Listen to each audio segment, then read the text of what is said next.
Good morning, everyone. Great to see everybody. I'll see almost all of you. First, an update on the CoSA staff. Angela, who you all know, is the volunteer coordinator and admin assistant. And Bob, who helps, he's not here today, helps whenever he can. There's been some changes since the dinner that I want to fill you in on. People keep asking me about it. And so I said, wait for today and I'll tell you more. So the board has decided there's too much work for one person. So now there's going to be a full-time CoSA coordinator and a part-time circle coordinator. So come January, Tina will take over from me as the full-time coordinator, and I will become the circle coordinator. You're not getting rid of me, you guys. Not that. I'll be there to hassle you and your core members. Anyway, Tina will look after the bank, some of the bank rooms, a lot of them, for everyday planning and supervision, but I will take the responsibility overall for all of the circles that we have. So actually this is the last time that you'll probably see me up doing the introductions and welcome, because hopefully in January Tina will take over as the coordinator. So let's give her a big hand.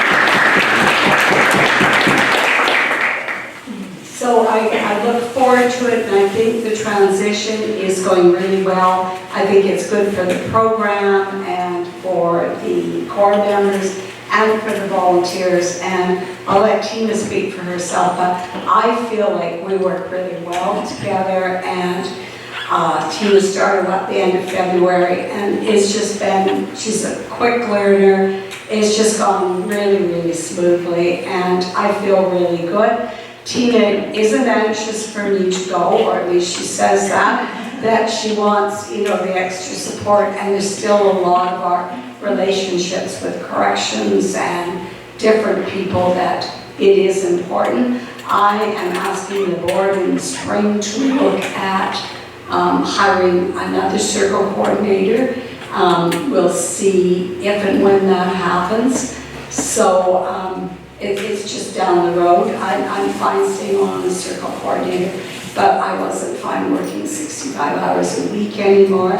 Lots of children and grandchildren, and so this is a win-win. And I can say honestly, the last 4 or 5 years, I've worked a minimum of 65 hours a week. So this is wonderful. It's good news, and I think it's good news for the program. So some circle updates. And this is all as of this coming week. We currently have 76 volunteers that are active. Those do not include inactive or the volunteers on our committee, so we have a lot more than that. We will have this week 43 circles, 14 in Vancouver, 7 Surrey, 10 Abbotsford, 5 and maybe 6 Chilliwack now, and 7 that will be virtual. We're going to have our second core member in Victoria starting next week. 1 in Prince George, 1 in Squamish, and 1 in Penticton. And so we are also doing virtual circles for our provincial core members. I don't advertise that, but we have to, we can't possibly. There is absolutely no funding from any provincial body, and there never has been. At this point, I'd like to say, and for those of you who are prayer people here, that I have a presentation. I've been working on this for over a year, and I finally have a meeting with Minister of Public Safety, Minister Farnworth. I think it's November 7th. I'll do a lot of preparation. I've already had, I don't know, 5 or 6 meetings with different MLAs who, you know, equity, gender equity, all sorts of different. So I don't think we've ever gone as close. The people that are going to be on this call are really high up people in the provincial government. That doesn't mean we're getting anything, but that could be a real game changer for us staff-wise.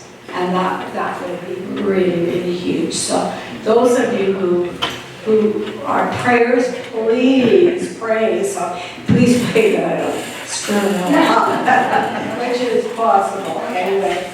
The other thing I wanted to say is that we are hoping to grow up throughout BC. We're in the process of changing our name to CoSA BC. We have a lawyer who's working on it right now. Compliments Anita, a friend of hers, who's doing it for free, so we're in on Facebook. And so I will be going to Victoria, I think it's the weekend after next, making a presentation to the parole officers there. I'm also going to meet, you might be interested to know, with some of the Better Life people. Many of you know Sheila and Ken Hall, who've been volunteers long-term, who are on the island, so I've asked them to be part of the meeting. So I don't know, what will happen, but we're very, very hopeful that, although we don't really have the staffing to expand, sometimes doing that, the money falls after too. So we're hopeful. And so now I'm going to turn it over to Tina for the day, and she's going to give you some more updates.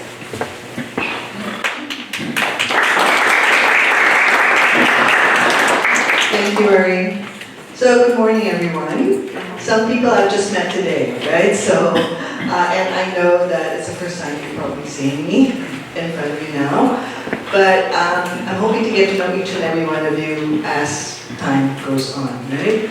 So today we have a full schedule, but before anything else, actually, I'd like to give you a few updates about what's happening as well.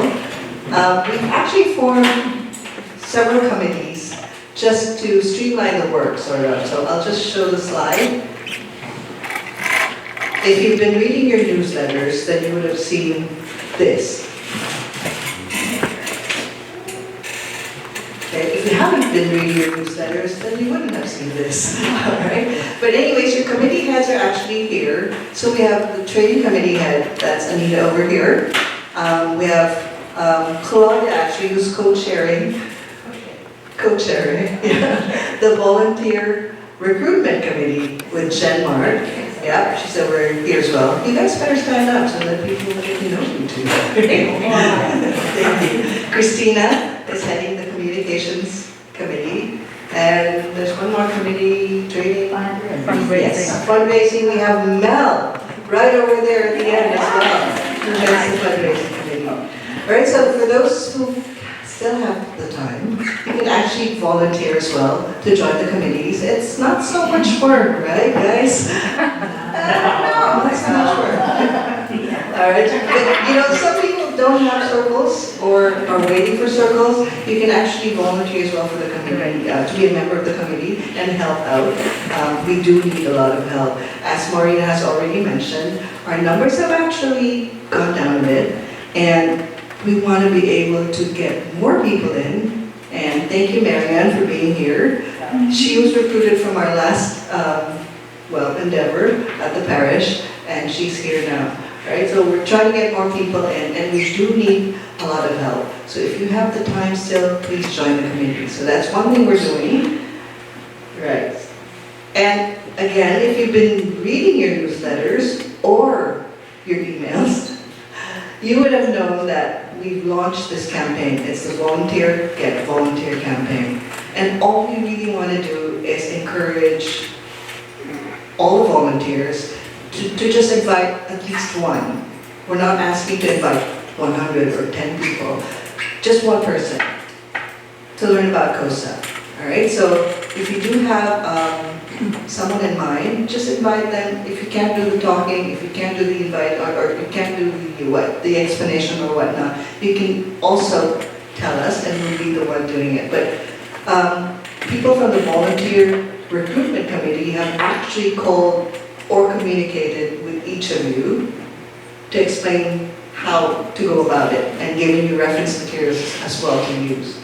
Right? So just one, because we really need to increase our numbers. We're getting a lot of core members in, but we don't have the numbers, right? So it's really, really important that we get people in, especially since people are either getting sick, getting old, getting tired, traveling or whatnot. So we really need to get fresh blood in, all right?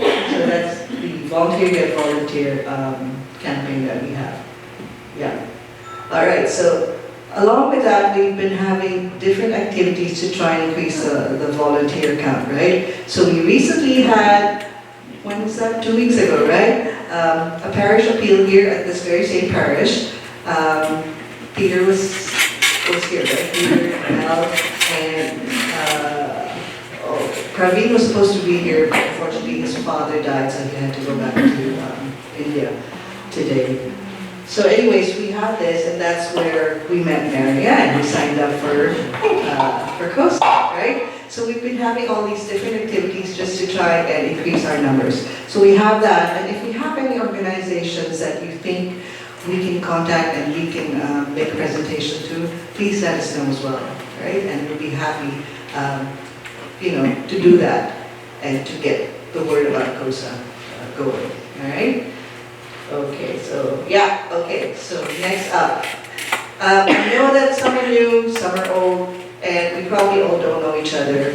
Maybe some of you do know, the other people, especially the older ones, but I guess the new ones like myself, I actually don't know you, right? So, and you don't know me. So we'll try and get to know a little bit about each other in a fun way, and, to try and encourage you basically to reach out to the other side of you. Okay, so this is called dynamic duo. Obviously, when you're in a circle, you really have to sort of have that rapport, right? So we want to have dynamic duos, trios, quartets. All right. So what we'll do is I'll pass out little slips of paper. Hang on, I'll explain how it goes. I want to get away from the mic. Can you hear me? Yes. It's kind of stifling there. So what we're going to do is we'll pass out slips of paper. So you just get a slip of paper, and then you try and when everybody has a slip of paper going, you show that slip of paper and you look for your partner. All right. So each of your slips of paper has a corresponding partner. Next up will be a talk from Anita. She's going to facilitate this. It's the deep dive into CM's strengths and weaknesses, actually, rather than risk factors. Then we're going to go into an insight by Cami, have a break, and then Christina takes over. She will cover what CM's what the CM needs and doesn't need from us volunteers. Then we're going to have a second insight from Claudia. Then go into the stoplight scenario. So if you've been here in the training before, we're going to get more of that. I think that's pretty helpful. So if you have those little slips of paper that were passed around, this one, yeah, could you just please fill it up? The one that says, please write down a situation or scenario with your CM that you have struggled with, right? So please fill that up later. Okay, well, again, just a big thank you to everyone about being here today. It's something that we have to recognize that you can't just take your initial training and then after that you're in your circle and then you never educate yourself further. Continuing education is a very important part, so I would encourage all of you to speak to your circle members and encourage them to come to advanced trainings. It's very important to do that, to find about trends or changes that's happening in CoSA, and then to get more information and just to add to your toolbox of skills, okay? First of all, I'd like to say that Maureen and Tina asked me to start with a joke. So I'm showing you my paycheck.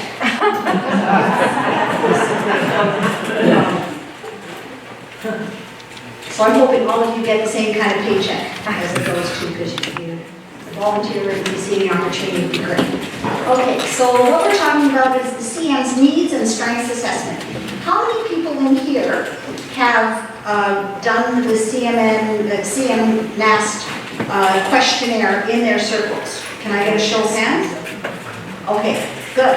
Okay, so can I get some feedback? What did you guys think of that, first of all? No? Don't ask that question. Yeah, Okay. okay, just want to tell people what it is in general. 'cause Okay. A lot of people don't even. Oh, I see. Oh, clear have not. Okay. So we were asked, as far as a CoSA delivery system, is to administer this questionnaire to our core members. I think that, and it has a very detailed questionnaire about the different aspects that relate to a core member. And it emphasizes and it helps us to identify the strengths and the needs of the core member. So some of the teams, if you had a new core member that just came in, Maureen had possibly asked your team, your circle to do the questionnaire.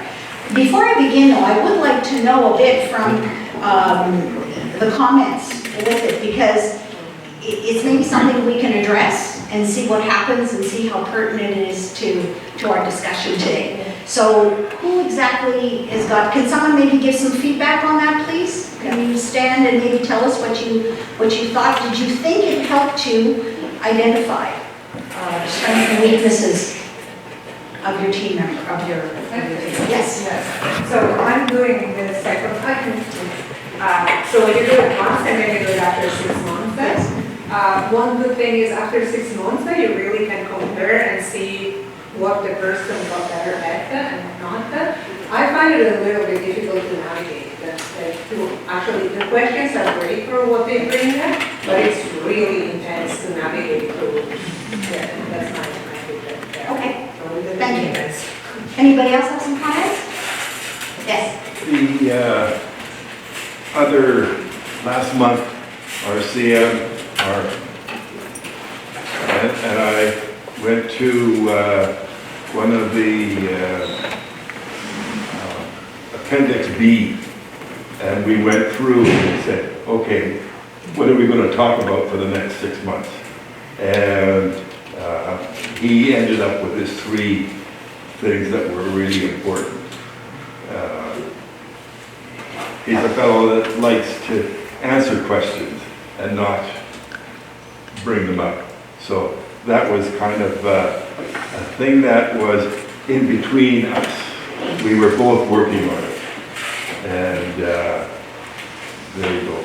And I agree with you, the front part, administering it was a nightmare. But we got through it. And I'm glad to hear that maybe in 6 months, we might do something else again. Yeah. Okay, thank you, Jack. It is a research paper, and I know there's the specifics of it, but I think just in general, it gives us more tools, Ian, in our toolbox of discussions that we can have and how to work better with our core members. I mean, that's a very important part of it. You know, it drives me crazy when I hear from some circles that say, oh, you know, I don't know what more to say again, or they go into the same, they have a format, like, so how did your week go?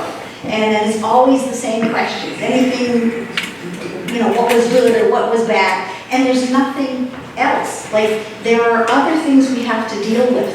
So I think that this format, and we have to maybe devise something, and I'll ask for volunteers after to kind of help that we can maybe structure something very clearly that can be used in the circles for those that need it. But there's some very, very good information in there. So what it does is it identifies, it basically says, what are your strengths, your core member strengths? And that's one thing that we do. We always talk about risk factors a lot, but we do have to focus on the strengths also. So we have to figure that out, and we have to say, and you have to acknowledge that with your core member, that he does have strengths, because otherwise we're reminding him about everything else that he has to do. And it varies. I mean, over the 9 years that I've been involved, you've got ones that just go into the program well and receive it, and there's others that just don't. So I think it's a great thing to do.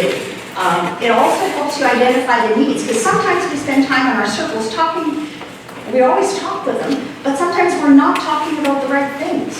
We haven't prioritized exactly what needs to be done. So that's what this tool does. It helps you say, what am I going to do about this? question. Yes, You asked for feedback. yes. Nobody in our circle actually gave feedback. Tina, well, did mostly administering, and Bravo, the layout of the questionnaire was very difficult, especially the first time through. Second time, we knew what the parameters were, but when you're tackling that thing when you first read it, you get to questions that say 14, and it says something, and you have to flip back 5 or 6 pages or more to find out what kind of thing is sought by this. An example of what they're seeking for in this question. It's hard to do a directed series when you're going, okay, the question is, flip. Yeah, it would be much more effective if I know it's paper, so it costs to print. If the first run through had the question and its parameters sought for together. So I guess what it is that maybe if we focus a bit on, maybe not the vehicle of it still too, with the way it is, because we're finishing it, it should be a one-shot deal. It could be initially at 6 months and then a year, that we use the questionnaire, but then after that it's done, right? So, but what it is there material in there that could help our circles. That's what we have to kind of figure out. And if anybody has got some ideas or wants to help put that kind of tool together, to structure it for a tool that we can use, I would appreciate that, and we can work on that. So what I've done today is just take one little section and kind of talk about it, and then we can see the merit it has in the other sections that go through it. The other thing is that I'm not an expert, and many of you have got some great ideas and know what works, and please, I would really appreciate some comments on it and helping us along the way, if that's possible. If you want to add something, I'd appreciate it. Yes, Maureen? I just wanted to say thanks to those of you who did it. And just a little background, we did it because we were offered $9,000 if we did 9 of them, right? So we have done the initial, and most of you are in the middle of the second, and that is it. We don't have to do anything farther. But what we're trying to do here today is, a lot of people found it very helpful, as Anita said, they don't have enough to talk about in their circle. So we're trying to come up with something, nothing like that administrative nightmare. We're trying to find tools that will help us in our circles. So rather than looking at the disaster of that, and all the problems, we're trying to move forward and take what was good out of that. Is that a Yeah, fair that's it. So this is just a sample of some of the stuff that we can do. So why use a strengths and needs assessment tool within our circles? Not saying it's that tool, but that we develop something that's specific for us.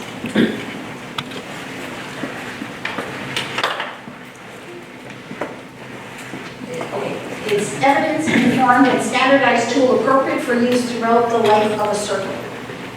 It'll guide the development and operation of individual circles based on core members' unique skills, needs, strengths, and life circumstances. It will assist CoSA volunteers and core members to work together more effectively by enhancing the relevance of key information such as information about risks, strengths, needs, social, personal circumstances, and stigma. It will measure improvement over time to assess program towards meeting the goals. Using the tool, we get pertinent information is collected by several different ways. One is the third-party information, which is the information that they provide on their government-supported, I'm not talking about their supervision orders, their community restrictions, their offending behavior history, and their offending sexual history. And then, basically, our conversations throughout the circle. This will permit the circle to prioritize urgent and immediate CM needs and strengths. Do you sometimes, I think that when you look back on the circles that you've been in over a period of time, you realize that you focused on things that weren't as important when a crisis happened. So it hopefully will help you do that.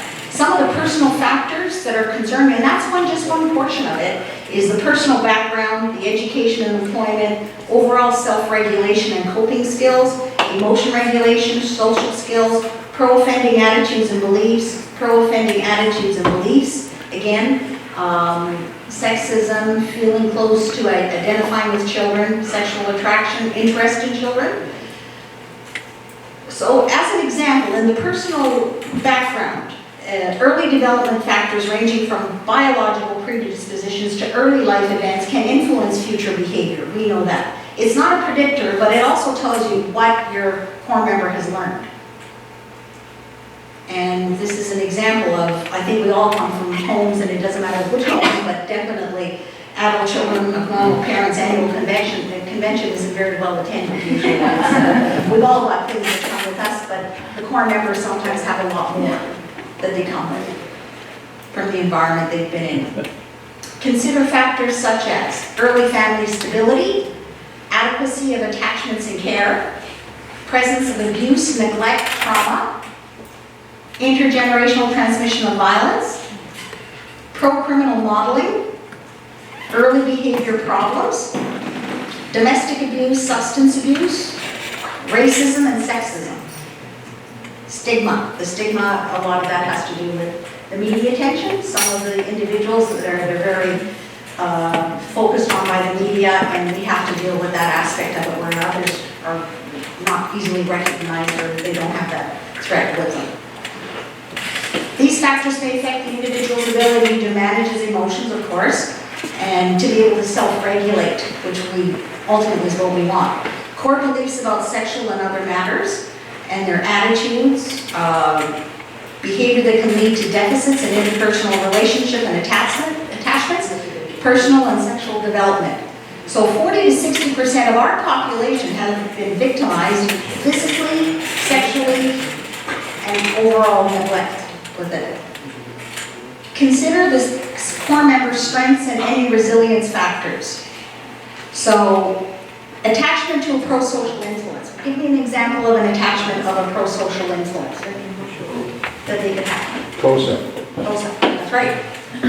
Assistance, support from distant family members. Some of them have it, some of them don't, right? Some of them still are attached to the family, some don't. Success in school, if they've done well, then that's a success for them. After always thinking about, even after this research project, where we may ask questions that we didn't ask before or we didn't get information about, it's always important to say, how do you feel, to the core member, how do you feel after divulging this information? Just please keep that in mind. It does, if it brings up past traumas or anything else like this, you know, we have to be aware, we're not professionals. We are not professionals, and if we trigger something, we have to be able to use our resources properly. And we have to be able to refer it and say, this is out of our realm, we need to contact our program coordinators, we need to ask the core member to ask their parole officers, can I get some professional assistance with it? We have to know our limits, and we want to continue to be beneficial to them and not detrimental in what we bring up. So always be very sensitive to that aspect. Scoring. So basically, this is how it was scored, but we can do it. And I don't know how many of you have been here during my scenarios with the little popsicle sticks where you say it's okay, it isn't okay. Okay, so what it is that you're kind of rating everything. So the scoring, first of all, 0, is that this is a strength of the core member. This is something we can use, that this is a strength, and something that we don't need to pay attention to. Does not have a need in this area, may be a strength. The core member has never had a need in this area. Previous need has now been resolved. Maybe it was an issue when you first came into the circle, but it isn't anymore. It includes low needs, personal needs, goals that are not a priority. And again, that's prioritizing what we need to spend our time in the circle talking about. If a strength, reinforce, encourage to apply skills to different life areas, and circle would not prioritize in this area in its work. So that's, again, sometimes it's easy to continue talking about the same things, but we need to make sure to structure it in the right where it is. So if you score a 1, there's some need in it, and it's a moderate need. So the court member has some need in this area, needs associated with unfavorable outcome, but less so than considerable high need. Personal needs, goals that are not urgent, but should be a priority in our group. Circles would spend some time on this area. And then the 2 is a considerable need, it's a high need. If you know that maybe he has a drinking problem or he's had problems with alcohol, that all of a sudden he's going out with friends that drink or whatever else, or that he's involved in that. So we need to be able to address things like that. CM has considerable need in this area, higher risk for unfavorable outcome, and requires urgent attention. Circle would place high priority on this area. 8 and 9 is basically not applicable, and 9 is unknown, we couldn't determine it. So 8 would be if it says, how do you do with childcare? That's not appropriate, he doesn't have children, or he's not looking after children, so that's when we would score it. So let's start doing a little bit. George firmly believes that children cannot consent to sex under any circumstances. How would you score that?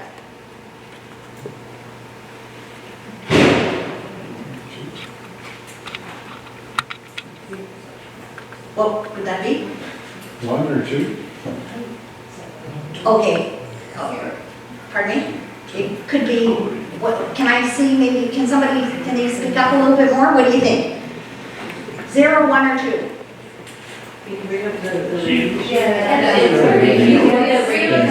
Oh, okay, I'm sorry, because I apologize. 0 is basically, it's a strength, there's no need. 1 is, there is some need, but it's not a priority. And number 2 is, this is a considerable need. Absolutely. 0. 0. At this point, with that information, that's all we have, right? At that point, that's 0. It says it's fine with it. George believes that some children can consent to sex. When asked which ones, he replies, mature ones, you know, around 11. No. 2.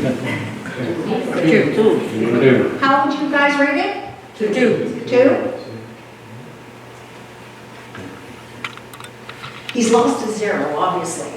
He was at a 0, but now it's saying that, so this is more at risk. George believes that women are the source of all his problems, and especially angry with his mother for letting his father abuse him when he was younger.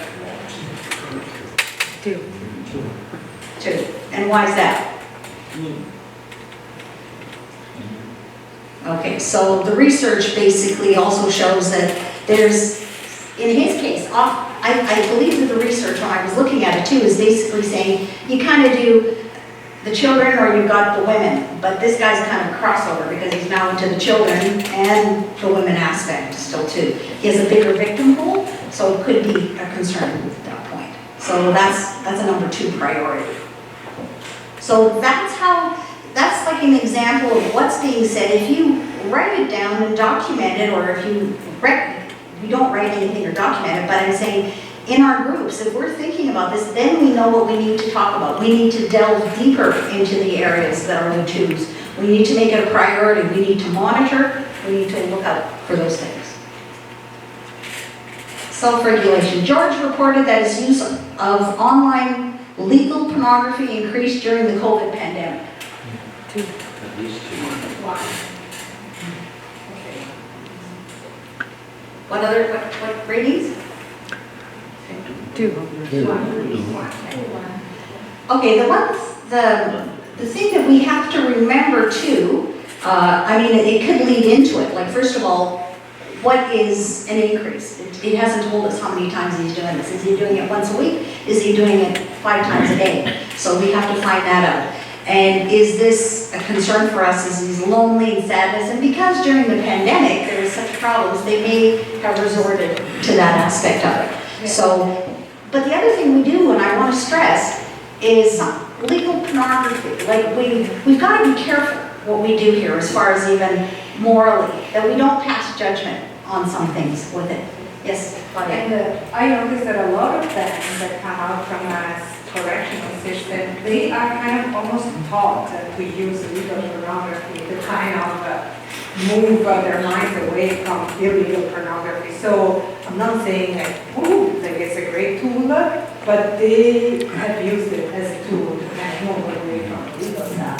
So there's this legacy in their mind, right?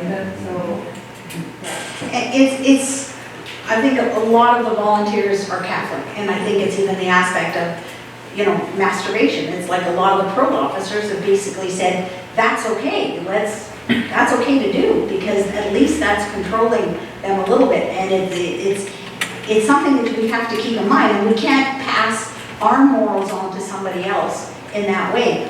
What we're here, we have to remember our focus, what they are doing and legally what we're supposed to be doing, not necessarily passing all our morals on. So that's something just to keep in mind. Yeah. Yes. And the most important question there really is, what is he thinking about when he's watching the pornography? Are they appropriate, his thoughts? I mean, that's the huge question. And then the increase is the sexual drive increase, because that's a really big red flag. And your point, Anita, is so good around corrections. We can't get involved, It's got a lot better, but it used to be downtown Vancouver. They actually were assigning them to watch pornography, what they considered appropriate pornography, to draw them away from their attraction to children. It didn't work, and I saw several guys go back as a result of all of this extra pornography. Watching adult pornography increased their thoughts about children because they were stimulated sexually. So, but we walk a very fine line. We can't have the parole officer telling them to do this and us doing something else. So our goal is, what are you thinking of when you are watching pornography or when you're masturbating? Not to get into what they're doing, but what are they thinking of? Because we have one purpose, and that's keeping our community safe, so we gotta do everything in that. And that they're not, a lot of the guys have restrictions against using the computer, so of course that would maybe apply to some of them, but does anybody have any comments about that, or insights into that? I suppose it's already been said, but it continues to sexualize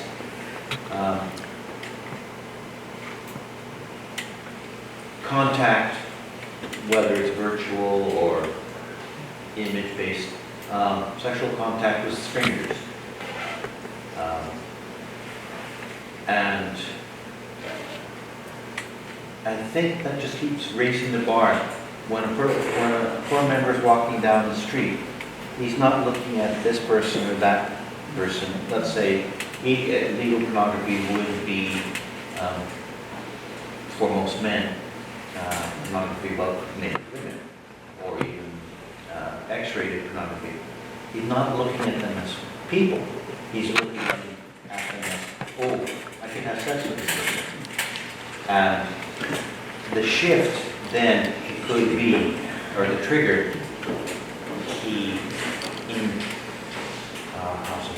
crosses over the line from his pedophilia and becomes a rapist to deal with the fact he can't.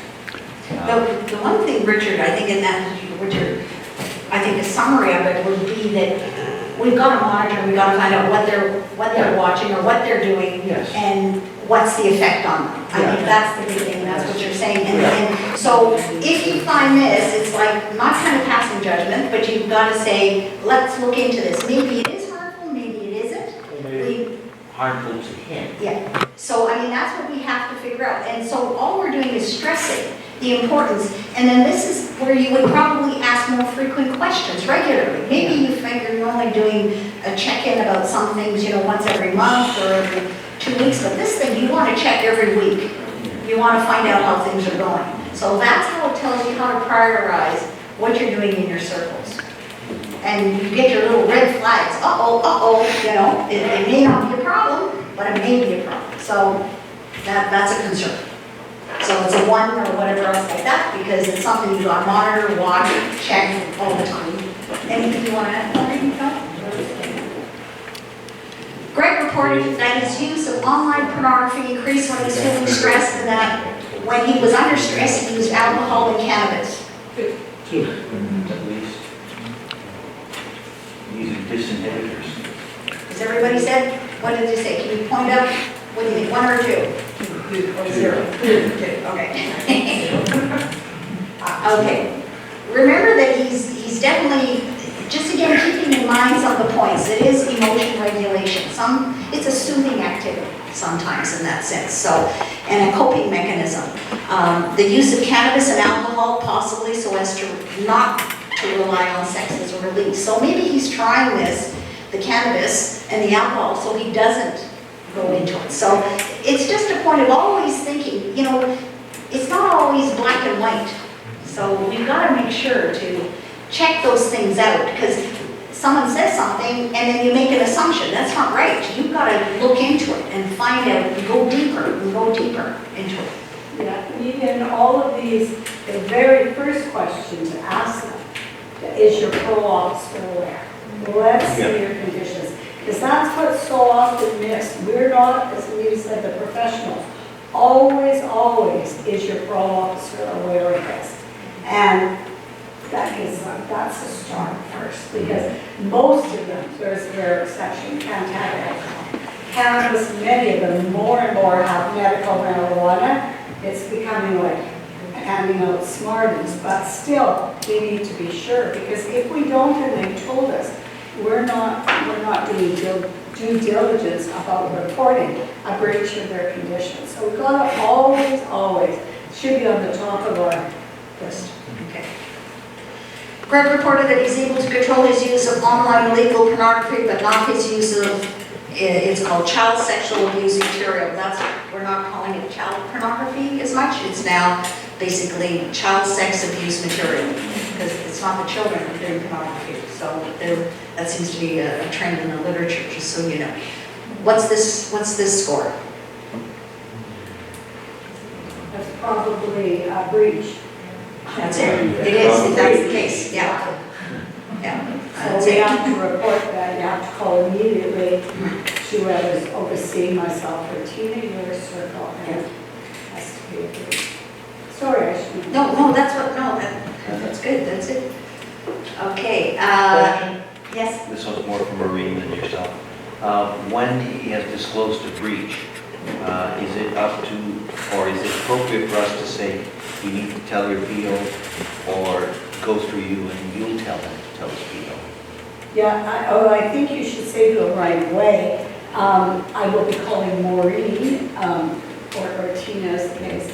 I'll be calling Maureen to let her know. It's not our place to do it, but we highly recommend that your parole officer know right away. If you want help in approaching your parole officer, I'd be happy to do it. I usually am the one that's connecting with the parole officers. That could be a help. We could explain what's happened and take it from there. And we have been successful a few times, not if they're writing a crime cycle or child pornography, but if they've been drinking or doing something. There are times when we have approached the court member, the parole officer with them, and said, hey, how can we help and what can we do? Often, it can make a difference. Not always, but there have been times when it's made a difference. So encourage them, we're there to help you, we'll go with you. If you want us to come with you, right, tell me for us. We're community people, they'll see that we really care about you, it's an extra kind of, support for you. Is that an answer? so basically you've got to do the two things. So you've got to let Maureen know, and the organization does, but then you work as a circle also with supporting him throughout this and getting it done, but you have to ensure it's reported as a breach. Okay? But the broad process starts with letting him know he ought to, he ought to report and reporting to Maureen. So once you've heard it, you're legally obligated to tell that right away to report it. Can you use those words? Yeah, we already. When we say to a court member, you just admitted a breach, and we're legally obligated to ask you to tell your PO, and we're legally obligated to tell the coordinator, and they will help negotiate how you, but it has to be reported. But we don't report it, right? We personally do not call up his PO. Sorry. We personally do not call up his, No, Never. no. Richard, we don't have contact with the POs. yeah, I'm just making direct. that clear for the It's always people. through the program coordinators that we have to do that. And the reason for that, some people think like it's a power or it's a control thing. Believe me, it isn't. And none of you sitting here today knows about the call I had with you yesterday. The pro wanting the volunteer's phone number about something that happened. So I've got time to kind of hear what they have to say and then to talk with the volunteer, right? Because you can get tracked very, very easily, right, in CoSA. So it's almost a protection of the volunteer as much as the program or the coordinator. And, you know, it depends on the parole officer too, but some of them are, you know, pretty negative about the fellow. And there's a few who would like to not treat you well. I'm not saying that's the majority, but that is the reality, right? Yes. Just for understanding, I've been contacted by a core member's PO. So one thing is, I got a phone call about a month and a half ago because my core member had given the phone number to his parole officer, and I said, you know, I'm sorry. When I returned her phone call, when she got the message, I said, I'm sorry, but I said, the person you have to speak to is Tina or Maureen, and I gave the phone numbers. We don't get involved with that, with it. We have to be very clear that that goes through it. We don't talk directly. We can at times, if you feel it's beneficial. We've had on several circles, we've had the parole officer coming in to the meeting with us, so they get a chance to meet us and everything else like this, and that's beneficial sometimes just to, we want to, but the information that we give them is very minimal, but what we do, we say, we want to know from you, as the parole officer, how we can best serve our core member. What can we do the best thing for him? We're not there. Remember, it's a confidential circle for one thing, and we're not allowed to do that. So you should always refer it on to it. It's happened on a few occasions. I know that volunteers have been called, but it's a responsibility of the volunteers to pass that on because we don't have a full picture of it. And remember, you have to sign, before I talk to them, the first thing I say to the parole officer, have they signed to 487, a release of information? If they haven't, I can't be talking to them about that ordinance. So sometimes they say, well, I better get that signed. So that kind of is a little great, they have to go to the core member and say it. So we're not free to do that. And of course, the parole officer isn't free to ask me anything if they haven't signed a release. So there's a lot of background to this to protect our core members. Otherwise, we're going to be very leery about what they say to us, right? We want them trusting us. That our relationship is what helps us to know what's really going on, often much more than the parole officer knows, and needs to know. They don't necessarily need to know unless there is a risk of them being offended, right? Does that answer your question, or something else?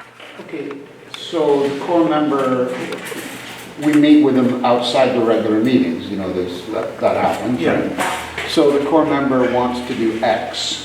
So in order to do X, the core member contacts his PO and says, I want to do X with CoSA. And the parole officer says, well, I need to talk to the CoSA member about that. I need information. Could he give me the CoSA member's number? And then the parole officer calls me and says, blah, blah, blah, and I say yes or no. So what I should have done is not answer anything. Don't talk to me, talk to Maureen.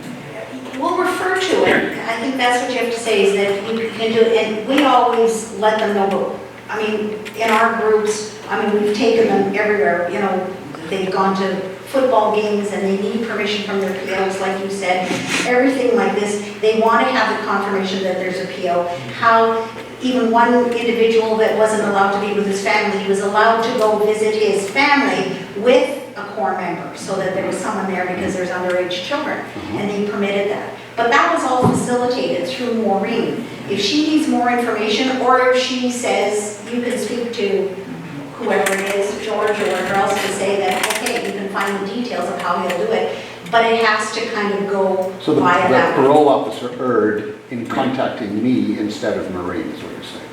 Pardon? The parole officer erred in contacting me by telephone as opposed to contacting Maureen, is what you're saying. Yeah, that's what I mean, but she has to contact Maureen as the program coordinator and to make sure all the paperwork is signed and it's appropriate and we're maintaining our confidentiality with it. I So know going back sometimes- to what I said at first, when I get that phone call next time, it will be, sorry, you're talking to the wrong person, contact Maureen. Yeah, Probably. yeah. Thanks for calling me, but you know what, this is the way it's done in our circle. It's the program coordinator that will respond to you. That's clear, thank you. And Can I give Stephen, it- it's really interesting because I always try to get something in writing. And then another parole officer or a spotter sees it and the parole officer says, well, I don't remember giving you permission, right? Like it's covering. I'm not arguing, now it's clear, so no problem. Okay. Thank you. Good, yeah, because I think that we have not run into any trouble, and in certain cases, I've asked for a letter. And sometimes the volunteers, especially if they got permission to go to a park for a barbecue, the police could show up at any time. They need a letter saying that, hey, they have his permission. Yeah. So Clear as it's a bell. just, it's over 20 years you learn. And we've had a couple of times too that volunteers have, unfortunately, really held the guys at risk or talked too much to the parole officer and said things. I can think of 2 cases like that. They're over 15 years old before the policies, where the guy was suspended, only suspended, he didn't end up getting because of what the volunteer told the parole officer. It just, you know, it I know, just, there was one scenario where the core member was at our meeting and he went out because he was going for a job interview and he didn't have his resume. So one of the CoSA members, circle members, went to the photocopying place when he was doing it. The core member gets a phone call on his phone and says, this is the Vancouver Police, you're supposed to be at your CoSA meeting right now. Where are you? And then they asked him to come out of the building and to say, what are you wearing and everything else. And he said, I want to speak to your CoSA member. So we just verified at that point. The police officer said, are you one of his CoSA volunteers? Yes. Okay, so then that was about the extent of it, just to verify that. But there's no discussions otherwise. Okay? Yes, Richard, we should maybe move on a bit, But but very direct examples work very well. Our core member wanted to attend the last annual meeting. So we told Maureen contacted his PO. PO gave her information he required, how he was going to get there, transportation, who's with them, times, dates, places. I put together a whole route, what streets we're going to take, when we're going to be where, and who he's going to be with, and then I was going to get back where we're going to be. Send it back to Maureen. Maureen said, PO, we got the okay. And thanks, so, Richard. done in the right way, it works. Thank you. Thanks a lot. Okay, no, and how we're just doing, Tina. Can I have another 5 minutes and that's about it? Okay. So we'll just, Adam believes that some crimes such as robbing a business are okay because the company has insurance and money isn't taken from a person or a small business. Okay. Again, you know, pro-violence attitudes demonstrated in there, so you should be very careful with that and consider asking questions. Adam has been convicted for violence, including domestic violence and general assault. When asked about this, he said he was left with no choice. He did not elaborate. What's your comments on that? Okay, yeah. Victim blaming, no self-regulation, like he had no choice, it didn't make sense. Distortion, what do you mean by no choice? So clarifying that. Okay. Just a couple of things. Considerations regarding self-disclosure by core members. Disclosure may be limited due to fear of reporting offending behavior. If you don't feel that the CM is being honest, your instinct bell is ringing, keep asking about it at other times. When more trust in the circle has been established, you may get a different response. Considerations, okay, again, craft questions carefully to encourage disclosure. Normalize the question and use open-ended questions like, not do you, but how often do you use pornography when you're feeling bad or crappy? So you're making an assumption. He'll correct you if there's a problem, But the point is you're making an assumption and normalizing it in that sense, and you might get a different response than if you say, do you? When did you stop feeding your wife is the question. Okay, make assumptions that they do it and that you just don't want to know about it. Okay, reflecting. Technique, what is reflection and how does it benefit your core member? Assist the core member to reflect on inner feelings and thoughts rather than seeking answers and advice from you. It's better if they get a chance to think about it, so give them a chance to think about these things before you go and give them interest. Other benefits of reflection: promotes independent decision-making on their behalf, allows the CM to see that his or her ideas and thoughts are important, and avoid discounting or downplaying the CM's feelings. And reflecting examples. Sometimes I think my life is falling apart. I can't seem to keep a job. I don't get along with the guys in the house. Everyone tells me I shouldn't get into a relationship just yet. Why am I doing all this? Sometimes I feel like it's not worth all this trouble. What should I do? Again, referring back. What do you think you should do? I don't know. Maybe I should talk to a counselor and have you discuss it with your PO. Again, going back to the PO, I suppose that's where I should start. So again, getting them to solve the problem instead of us giving them a ready-made answer. Verbal technique, clarifying. Purpose of clarifying: seek to understand the CM's message by asking for more information or elaboration of a point, expressed as a question or statement followed by a restatement or rephrasing. Allows the CM to verify that the message received is accurate, because I know I've been in circle meetings where the volunteers they haven't heard the same thing I heard. You know, and they make an assumption or they go on something. So you need to make sure the statement is correct. Example, how are you getting along with your blood pressure medication? Well, the doctor told me to take one every day, but they are so expensive, so I've only been taking them every other day. It seems to be working out okay. Let me make sure I understand this correctly. The cost of medication is keeping you from being able to take it each day? Yes, I just can't afford it on my fixed income. That's something we can say, maybe you can talk to your PO about again. What kind of benefits are you having? Is your medication covered? So then you pursue that to make sure, because that is a priority. And try to get them to do a budget if they agree, very Yes. few. How are you managing that?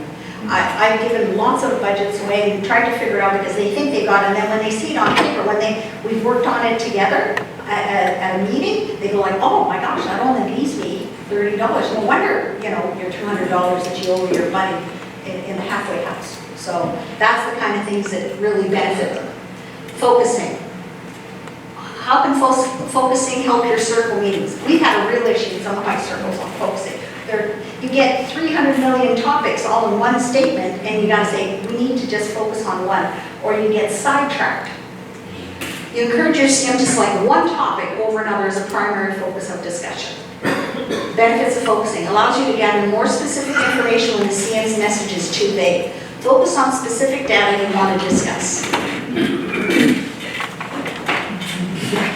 CM says, I'm not going to attend the sexual offender program. Last time I attended one, I spent 3 days in the hospital. Like, that's maybe not connected.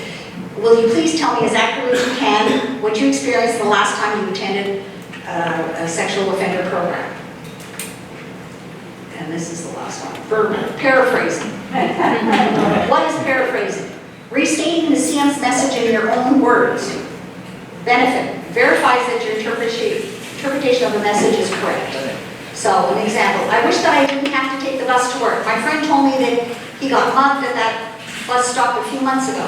You're concerned for your safety at the bus stop where you wait for your bus? I sure am. The bus stop around the corner from your building is in a dark corner. Maybe if you walk 2 blocks down, that bus stop is well lit and always has many people at it. You might feel safer there. That's a good idea. Never thought about doing that. Thanks. So it's just a point of the way you're going to get information, getting back to the needs and strengths assessment. It all depends on how you're asking the questions. If any of you feel that it is beneficial and if you want to work on kind of a questions to give to the circles, to say these are some topics you should be talking about, and this is how you can phrase them. If you think that would be a beneficial tool, please let us know and we'll devise that tool for you. Okay? And yes, Maureen? Yeah, and just back a few slides when we're talking about how to ask those questions, right? And it's really bothering me that we haven't talked, and I don't think we are going to later today about the a really, really important thing. For example, pornography. If you are at all concerned that he might be watching child pornography, or he might just have a drink, or any of those things, be very, very cautious because we have to report. And if you're expecting to hear, you know what, yeah, I did turn on the child pornography, or yeah, I had a drink last week. If that's in breach of their conditions, we have an obligation to report. So before those conversations, if you're expecting, you need to say, look, whatever you say, you know, if you put us in a position, we don't want to see you go back. How can we do this? Can you talk about, yeah, you've been tempted to do it, or whatever. Each group has to work it out. It's very difficult if the fellow is low functioning, then that can be difficult. But for the average one, they can get it, and you can tell them, hey, word it like this. Then we'll know you're struggling. But the last thing we really want, especially for a drink, you know, I mean, usually if they've had a drink and they have a problem with it, they're going to end up going back anyway. It may not be that night, but it's going to be next month if there isn't a handle on it. But at least warn them so you can help them with the issue before you report it in the back end. So I think that's something we all have to remember when you're looking at, you got something? No, just that, yeah. Yeah, so I think that's something we have to always remember. Is there a set of questions that we have, that we can ask them before? Yeah, I think I've said some of those questions before, maybe I can. But I think, you know, considering with the CM Mast and the resource that we have there, it might be a great thing to struggle, to try to devise something particular for our groups. Not to the extent, and you know, because it's such a huge thing, but just saying, these are some key things that we can talk about, and we rotate them, and you have to ensure that, so. And add to that, how we do it, and maybe we need a note in there about, you know, warning them about our obligation to report on their conditions. Because, like, I've actually kind of not heard it a couple of times when the guy says, you know, 3 weeks ago, yeah, I was here, I did, I realized I should never have that drink, I'm never going again, right? And I'm trying, the volunteers haven't picked up, so I was, I did, like to myself, I didn't hear it because there's no advantage. But I have found often if that's the case, next month, the month after, if we haven't dealt with that, it's an issue. So better to tell them ahead of time how to let us know they're struggling without having to report. Because it's no advantage them going back, especially short federal prison, right? For 90 days. They lose their job, they lose their housing, they lose their... Anyway, sorry, I know about And I guess, and it's also that the longer you have your circle, the more difficult it is for them to tell you too, because they don't want to disappoint you. So you find that they're just trying to please you in a lot of ways, and you've got to really make sure to make it very clear to them. But it's very sad when that happens, when they breach, because you know, you can tell. I mean, they're coming late for meetings, or else they're missing a meeting, or something isn't done, or they're not looking you in the eyes anymore. You know something's going on. So you can feel it. You'll get your spidey senses, you know, going on that pretty good. Anyways, thank you very much. That's just a little overview over how you can make your circles maybe a little bit better with considering some of the factors. Okay? Thank you. Just to let you know, the 5-minute insights is basically, we're asking volunteers, and you might be asked next time with it, just to share something that they've learned through their group. So it's not just always the same people in that sense, but, and if there's something that you have learned, or that you think is really important for everybody to know, please come forward with that. And if you can just advise that we're learning from each other, and teaching each other. So just keep that in mind. And if you think of a great circumstance or something that's happening, write that down and let us know, okay? Okay. Thank you. Hi, and this insight that I want to present today is around when you get with a circle where the core member gets into a talkative mode, and this one example I have, this person was stable, working, supporting themselves, but did have an extensive history, and had several CoSA circles over the years. But he had this chatty ability to kind of want to take like paragraphs to describe a simple incident at work, for example, that really didn't have a lot to do with his issues as a full member.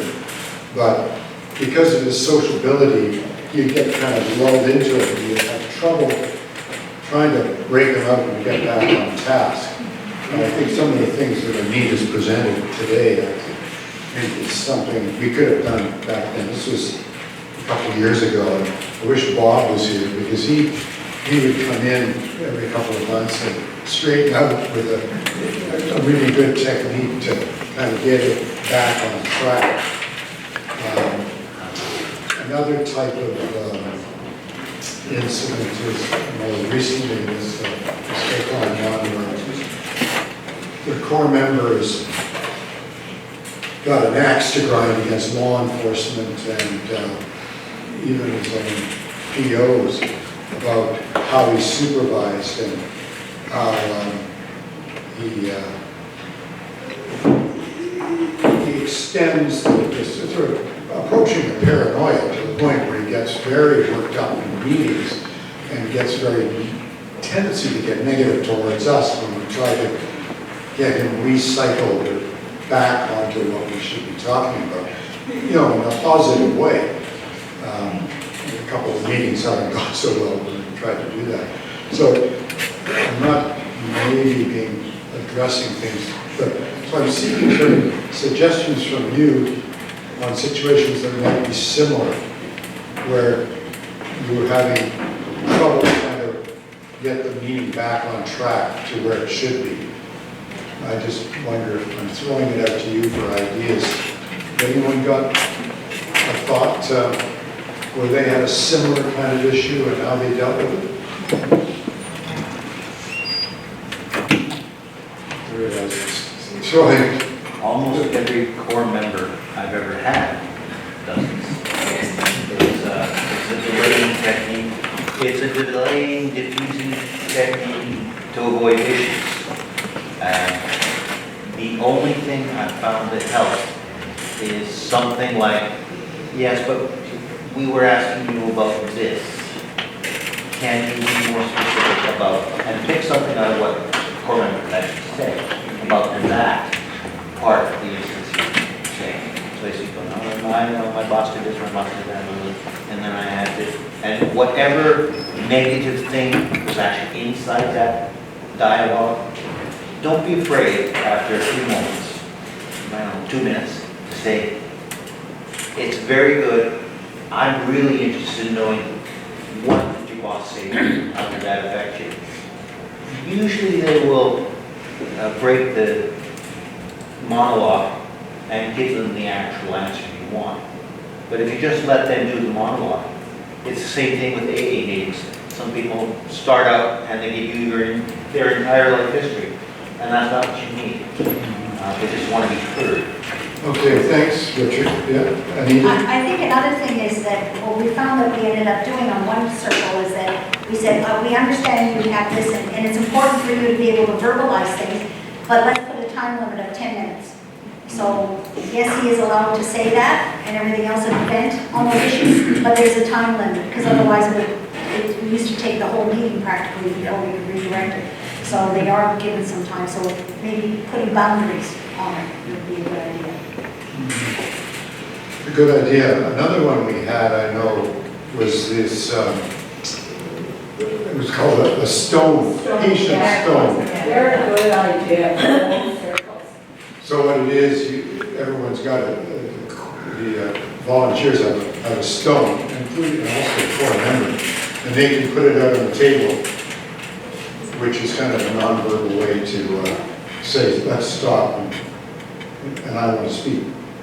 You can even use your room key if you don't have a rock, and just have one, put it in the middle, and just say, hey, you know what? I always say, hey, I've been talking too much, you guys. I'm gonna put this here, and if anybody picks this up, it means I've got 30 seconds to end, somebody else wants to speak. And it really works well, and you get some coordinators who aren't too verbose, but you get a lot who is just, and so we're constantly picking up, they have 30 seconds, excuse me, 30, and it's really important because we're not there to hear them go off and off about their job or, you know, whatever. So, yeah, I think the stone's a good idea for all groups. And then if it gets out of hand, I used to buy them, I've just got clear glass, but they used to have nice ones in the dollar store, but they run to $5. So I don't buy them. But they say hope or, you know, love or just, you know, they're just kind of better than the key. But if you're desperate, you can use your room key, but someone can be responsible to bring that. And it really does control the dialogue. Thanks, Maria. I also get to know my CM, and I can say what kind of life skills, like beauty you have, and it's a negative one. And so his story is always the glass is half full, or the glass is empty. And I say, hey, I'm the guy that says mine is overflowing. And so, you know, let's bring it down to where we can talk. And so it kind of takes it off of what was the rant that he was on to us talking about each other and where are we going to go with this. So is it able to work without getting really negative or doing that kind of a diversion? Well, it depends on how much negativity and confrontation you can take and how much your core person can take. Okay, thank you. And sitting in on your group the other night, Jack, I think it would be an idea even virtually to have something for the sake of volunteers as well. You can get volunteers who control the meeting, right? I just think it's a good idea for your group to for, and some of the volunteers too. You know, you can see you've got 4 volunteers and one between the core member and the volunteer, and they're the ones pretty much controlling the meeting, and the other 2 volunteers are saying very little. Sometimes if it becomes an issue, I think that's when the volunteers need to get together and do a meeting, before a meeting kind of thing, or afterwards to But you know review. that, sometimes that is important, but most of the time, I don't think it's a good idea. They are aware you're meeting, they're aware if a volunteer is controlling the conversation, or if they're not dumb, they're very aware and they need to be part of this. Hey, how do we make sure everybody's getting a voice here? I think we need to treat them too as, with them, hearing what we have to say and taking part, because they know, I remember a few years ago, we used to meet separately, and the volunteers at the core member's office said to me, well, I know what they're talking about me. And I'd say, yeah, you know what, that isn't good, and that's why we try to do it with them there. And it's just like if one volunteer is kind of butting heads with another volunteer, and they say, well, work it out outside. That core member is very aware that those 2 volunteers, he needs to see how we can work through our issues as well as he works through his issues. And that's why CoSA isn't easy. It's challenging. We all need to give them that example of how we deal with conflict, right? And so if we're going to try to hide that from the core member, I don't think we're acknowledging that. Okay, good point too. All right.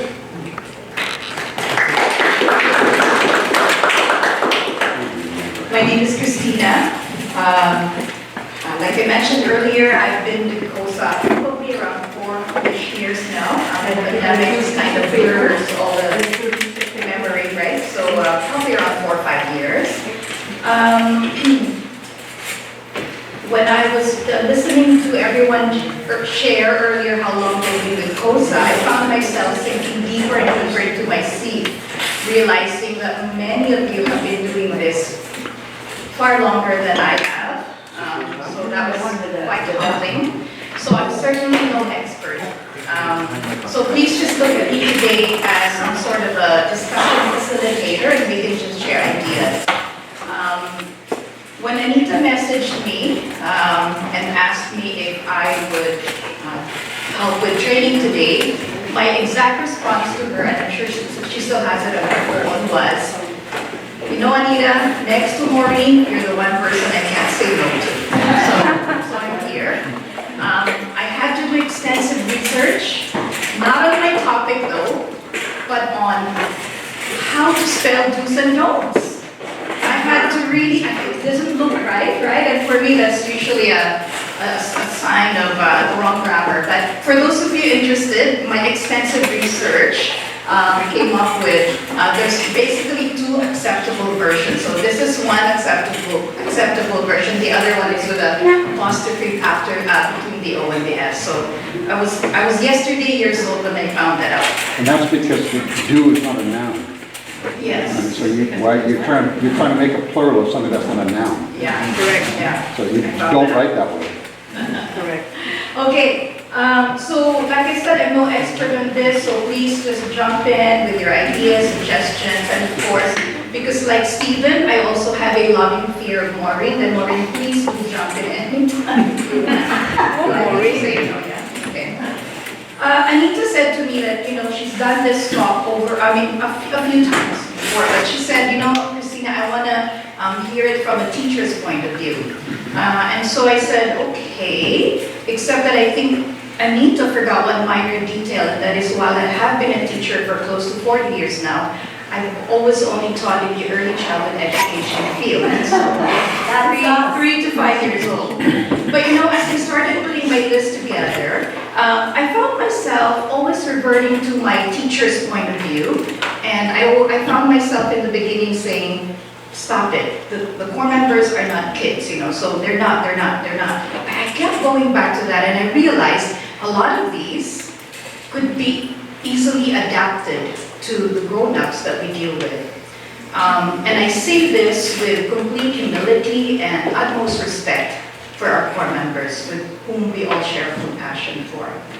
Because the sad reality is a lot of them, due to whatever history they've had in their personal lives, have had some part of their growth and development affected by whatever experiences they've gone through, whether it's in the psychological, social, emotional, even mental areas.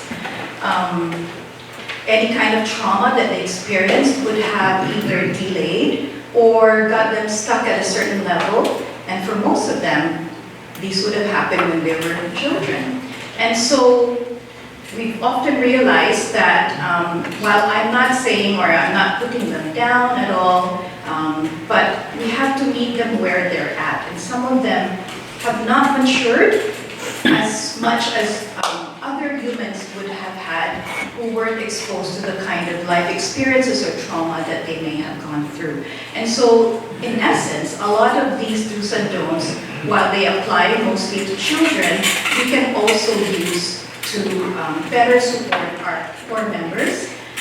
Again, I'm not dumbing it down, and I'm not saying anything derogatory about them. I'm coming from a place of acceptance and acknowledgement that some of our core members, we have to meet them where they're at. It's only when we meet them where they're at and we make that connection that we can even aim to guide them to elevate themselves. And so that's a brief introduction to my talk. Okay, so I'm going to start now. I wanted to begin with just sort of a review of our purpose as a group. So of course, support and accountability is in our name. It's something we're so used to saying. So we're here, of course, to offer them support, meaningful support, by being always there for them, regularly, weekly, putting our energies into supporting them. Accountability, the core members come to us with a self-stated desire to turn over a new leaf, to right what is wrong, to make things better, and to avoid reoffending. And our role then is to challenge them to make sure that they are truly committed to this desire to not reoffend. So these two were usually used to saying, right, and reminding ourselves, okay, we're here to support them, we're here to hold them accountable. The third one brings us to the next level. So if we're supporting them and holding them accountable the way we're supposed to, then we should be able to help them reach that goal. Their goal of being able to reintegrate into society as productive human beings, as productive members of society.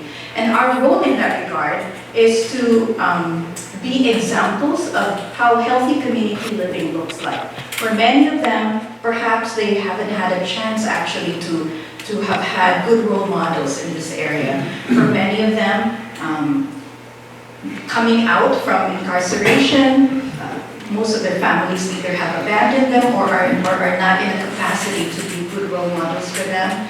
The friends they may have had before incarceration are not there anymore, or perhaps not the best role models. So for most of them, we're one of the few healthy and positive social connections that they will encounter. And so we hold this role with honor and with dignity and with commitment, so that we can guide them to discover or rediscover the values of respect, inclusion, hope, healing, and the commitment to do no harm.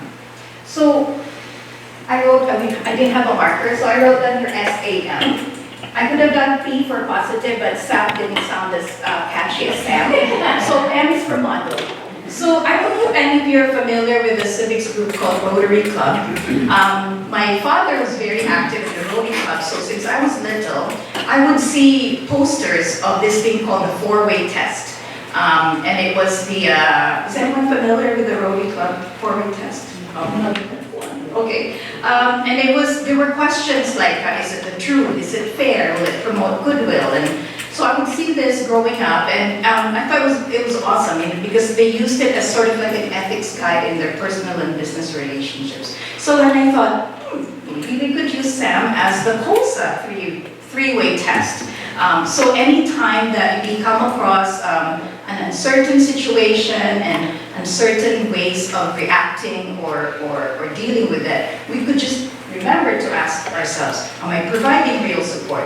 Am I keeping the core member accountable? And am I providing a positive model for healthy community living?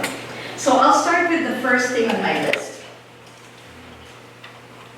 So really, we don't want to be there and lecture them the whole time, right? We're all humans and we all have a tendency to want to help. That's why we're all here as volunteers. But help can take on many different forms. And I think lecturing is not the best form of help, especially for people who have been convicted of committing sexual offenses. I mean, they come with stigma already, right? And then here we are just lecturing them every week that we see them. So instead, what we can do is to be active listeners. And we want to encourage reflection so that the core member discovers answers on their own, not us feeding them the answers. Anita talked just a while ago about different ways to help them verbally. We can help them to focus, we can help by paraphrasing, we can help by asking clarifying questions. So these are the kinds of things that we can do that I feel would be more helpful rather than just lecturing them like this. When we listen attentively as to the speaker, that would be the core member, we try and understand what they're saying, we respond and we reflect on what they've said, and we retain the information for later so we can continue to help them in their journey. So this keeps both the listener, us, and the core member actively engaged in the conversation. So I have here a graphic called Active Listening Skills. And I think it's something that we all could use a refresher on. For example, I can mention, there's the core member who likes to talk a lot, but there's also the volunteer who likes to talk a lot. And so we want to be there to listen to them actively. We want to be attentive. We want to reflect, right? So weigh your reactions, right? Try to think about the words, the vocabulary that you use. A lot of the core members have developed certain sensitivities to certain things in life. So we want to be respectful of that. Like Anita said, you can do a summary, because if what you heard is not what the core member was trying to say, then that would be a good time for the core member to clarify, no, that's not what I meant, right? Of course, we want to share as well, but always keeping the focus still on the core member. We want to avoid judgment, and like Anita mentioned, we want to just be clear, just clarify as much as needed. The next thing on my don't list is don't be distracted. We're very busy people. The world can't run without us. So while we're sitting with our core member, we're thinking, what am I going to do for dinner? This other meeting after, there's all kinds of things running in our mind. I'm saying this because I'm guilty of this. I really am. My superpower, as I think it is multitasking, because I take on way too little in life. But when we're there, our commitment is only to one person, and that's the core member. So we need to stay in the moment. Easier said than done when you don't have plans for what to feed your husband and children. You get out of the meeting. We want to practice mindfulness. Just be mindful. Be mindful of where you are, what you're there for, what you should be doing. Keep your focus on the core member. Be present. The statement, your presence is a present, right? We don't, like Charlie said, or Charlie discovered that here, volunteerism looks like a lot of time, not just money. Of course, we're happy to take the money, but we're here because we are giving them our time. For many of these core members, this is the 1 hour a week where they're the focus and they get the attention that they probably crave for. So, we're going to do a very short mindfulness exercise, but don't fall asleep on me, it's not going to take very long. I love doing this because it's really, I need it more than anything. So, it's not going to take long, and join in if you want to, don't have to if you don't want to either, but don't distract us either. So, close your eyes, and just listen to my voice, and today we're going to focus on our breathing. Because breathing is something we just easily take for granted. Breathe in and breathe out. And as you breathe in, you're going to say to yourself, breathing in, I know I'm breathing in. Breathing out, I know I'm breathing out. Breathing in, I know I'm breathing in. Breathing out, I know I'm breathing out. And you can slowly open your eyes if you feel like doing so. So just a very simple exercise. You can get yourself to a point of mindfulness in whatever way works for you. This always works for me because I find when I'm busy doing things, I forget to breathe properly, and then I get dizzy and I get a headache, and so breathing in, I know I'm breathing in. Breathing out, I know I'm breathing out. Honestly, sometimes in the middle of a circle, I find myself doing that because when I realize that my thoughts are going off in a different direction, then my focus is no longer on the core member. Okay. Next one, don't take on a role other than your only role in this activity, which is that of a CoSA volunteer.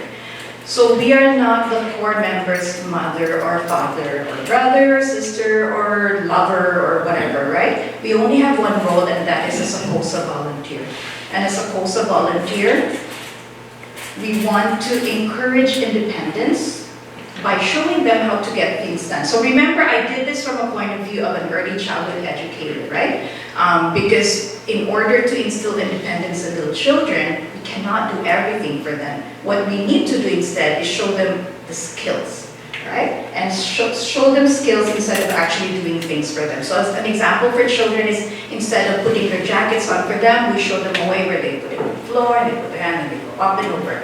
Obviously, we don't have to do that, hopefully, with our core members, but you can adapt this to other skills that they may need, right? So, Anita, I need to find a job. I don't know how to. Can you help me? So a lot of them could be quite needy, right? And a lot of them maybe they are they need help, but they don't know how to ask for help. And so we go through life skills with them. You know, okay, well, here's a thing that you can do, and you know, do you have a resume? You know, so we could show them and give them pointers, but we cannot do it for them. Otherwise, what's going to happen is they're going to end up depending on us in an unhealthy way. So in trying to discourage them from seeing us as their mother figure or their father figure or their buddy figure, we want to support them by keeping a certain sense of detachment. Not that we don't care about them. In fact, we care about them. That's why we need to detach ourselves from anything that will remind them of something that they're craving, a mother figure or a father figure. By the way, guys, just jump in anytime. I try to talk fast because we're under time pressure here, but please I'm really happy to take a break too. So we want to encourage, we want to discourage an unhealthy dependence on us. Some core members might be needy in certain areas.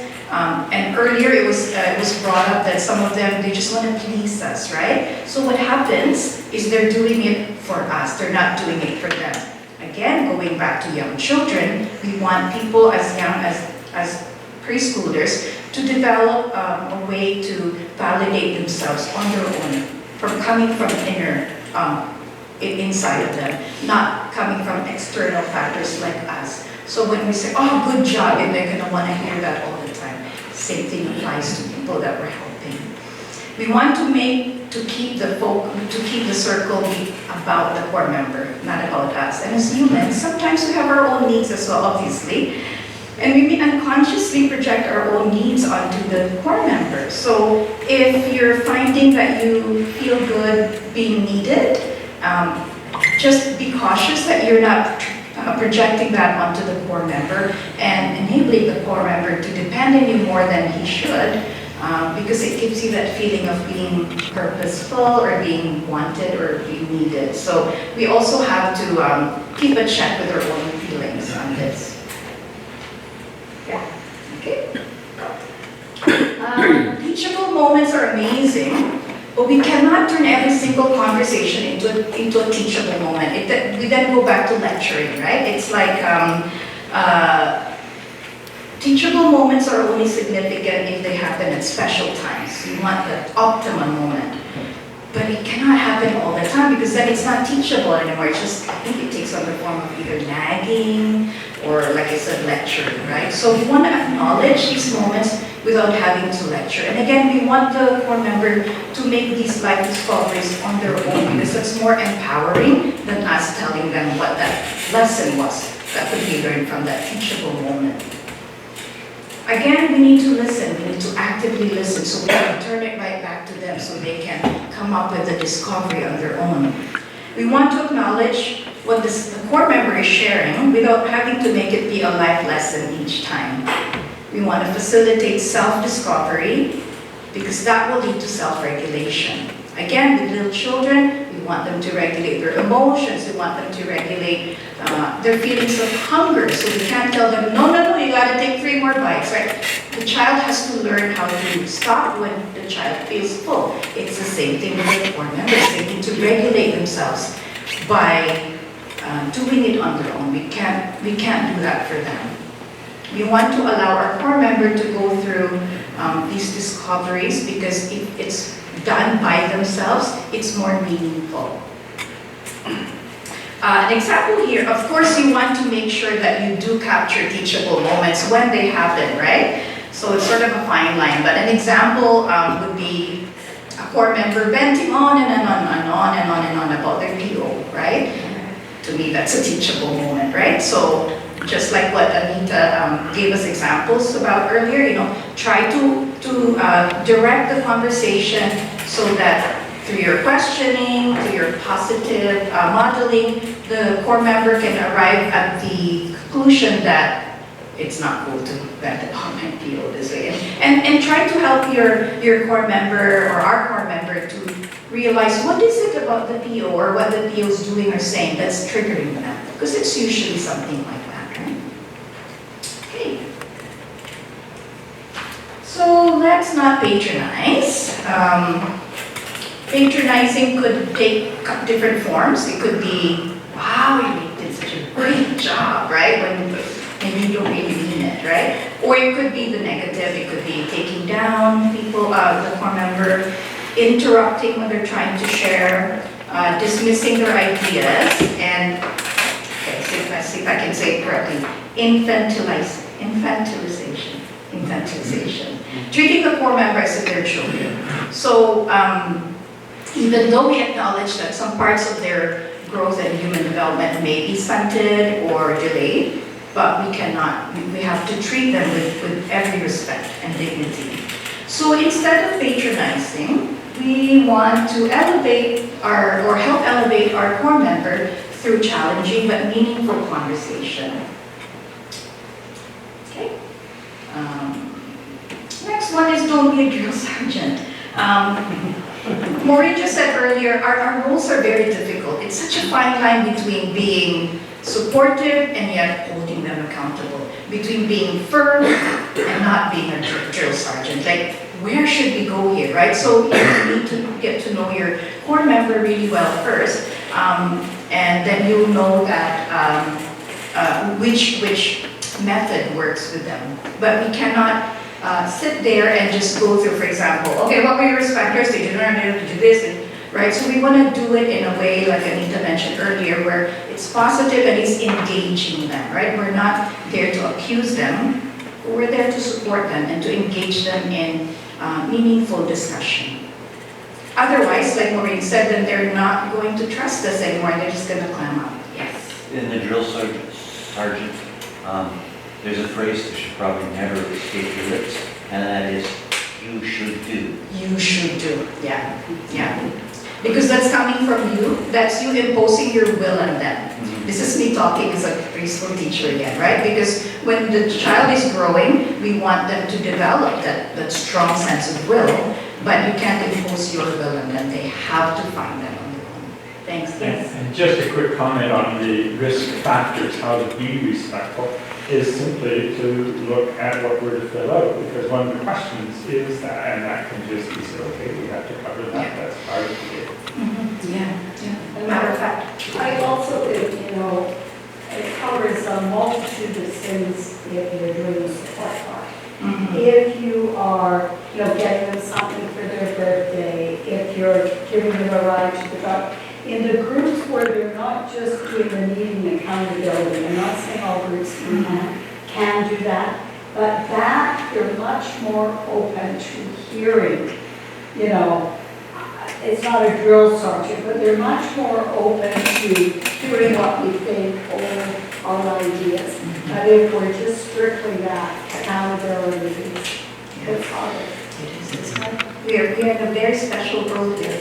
So we want to allow the core member to lead the conversation because we do want him to feel empowered by our discussions, but we need to monitor and be ready to take back control as needed, just like Ken asked earlier.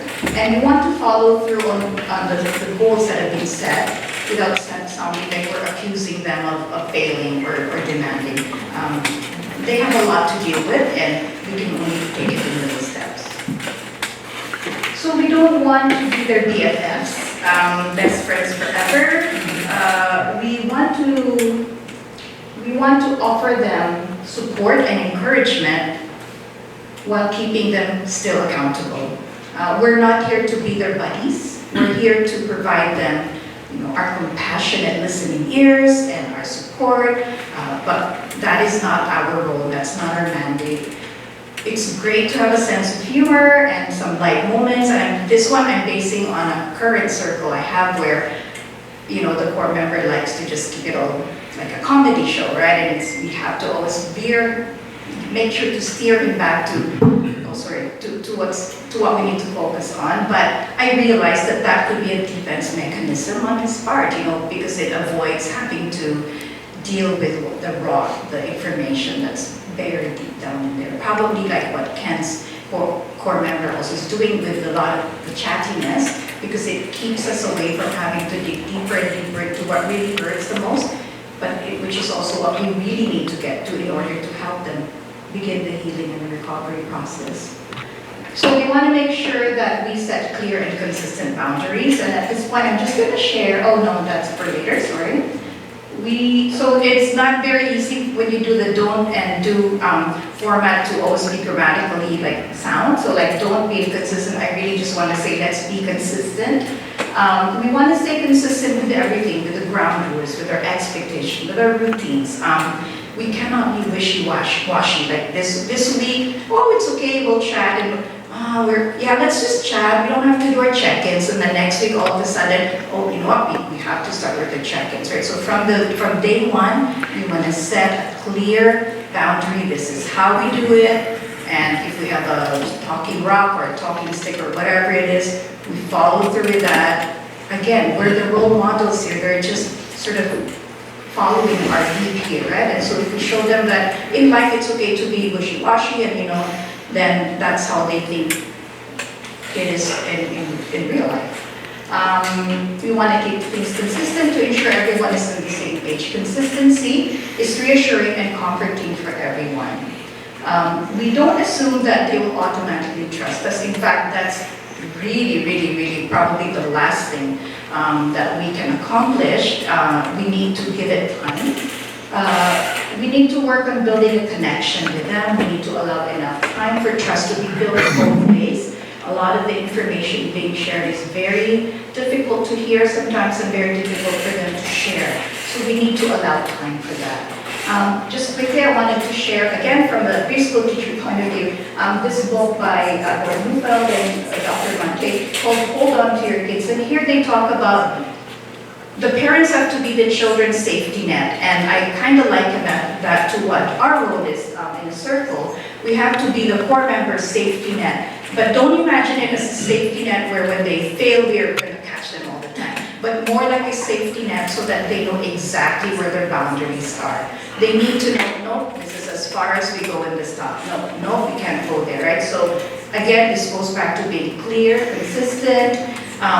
The two authors, they talk about attachment-based, and what that really means is just the ability to connect in a healthy way. I don't mean that we want them to attach to us in an unhealthy manner, no. But in order for them to trust us, there has to be that connection.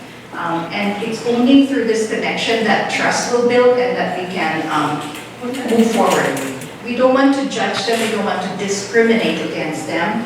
When we signed up to be a volunteer, we made a commitment. No matter how uncomfortable you may be in the circle, or no matter how unlikable the core member may be, you made a commitment. You've got to do what it takes to hang in there for the core member's sake. We want to be unbiased. We want to make this be about the core member and not about you. And we need to hang in there because together, all volunteers and the core member together will hang in there and get to a point where then it starts getting, a little bit more comfortable sharing and trusting each other. But we cannot abandon our core members simply because we don't like him or her. The commitment goes way beyond that. Let's not hold on, this is final one, let's not hold on to the core member longer than necessary. Remember that we're just a bridge. We're a bridge between incarceration and being able to go through life without us as a crutch, right? So we need to let go when it's time. Our rules clearly state once the circle is closed, there's no contact after that, and we need to honor that. Let's look at our core members sort of like going through a metamorphosis. So they come out from incarceration and they're very lost. We kind of form a cocoon around them that's very protective, but slowly the cocoon, the shell, comes apart, and the core member comes out and blossoms into a butterfly. And that's what we like to. Once they're at the butterfly phase, our job is done, and we don't hold on to them much longer because then that becomes a harm more than a help to them. Let's keep our community safe, one circle at a time. I'm sure I talked over it plenty.